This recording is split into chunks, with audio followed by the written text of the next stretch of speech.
For most of us, taping is the biggest reason we don't paint.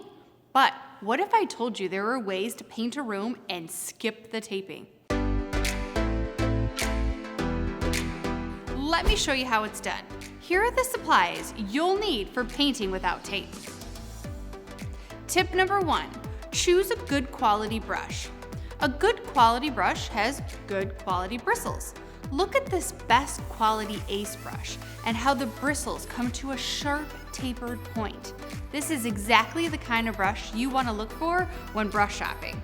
A cheap brush will have blunt edges that will make it nearly impossible to cut in around trim and wall edges cleanly.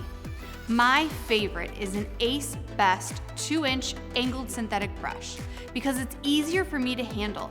But head on over to your local Ace and hold the different size brushes to see which one feels better in your hands. I've been painting a long time, and when you are painting without tape, you want to make sure you hold the brush so you have a steady hand.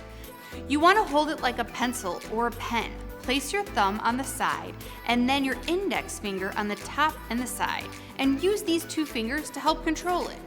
Have 3 points of contact to give you the best results, and make sure your hand is loose. Don't tighten it up.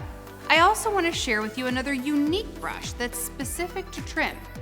This is a Linzer round trim paintbrush, and look at these bristles and how they come to a perfect point. This is perfect for cutting in, and they come in 3 different sizes. If you have a lot of trim, this would be great to pick up from your local Ace. You're going to want to dip half the bristles into the paint and then offload the paint on the side of the can. Do this 2 or 3 times so the paint really soaks into those bristles. When you're ready, start away from the wall and work your way to the edge slowly, and use the last few bristles to get really close. I kind of twist my brush a little just to give me the best angle. Continue to run the brush steadily against the edge until you start running low on paint.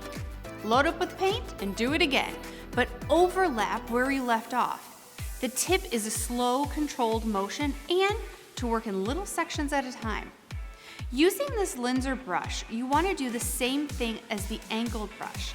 Just dip the brush into the paint and offload some of it to the side of the paint can. Start away from the wall and move towards the corner in a slow motion. You can even twist this brush to make the perfect little angle.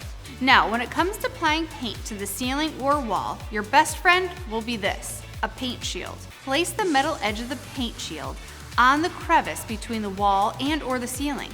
Gently brush the paint on this area as you cut in, and move your brush down along the edge.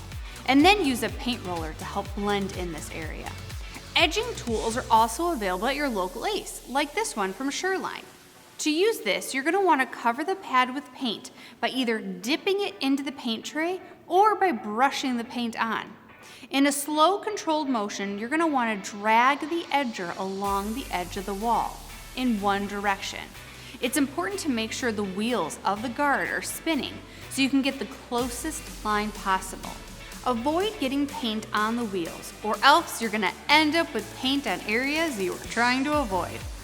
Lastly, always have a damp rag on hand. Even though you're careful, drips or overpainting can happen, so have a damp cloth ready. The Clark & Kensington color, Union Square, looks great, and my lines are pretty good. Alright, it's time for my next video where I use leftover paint to bring a pop of color to my ceiling. Keep watching.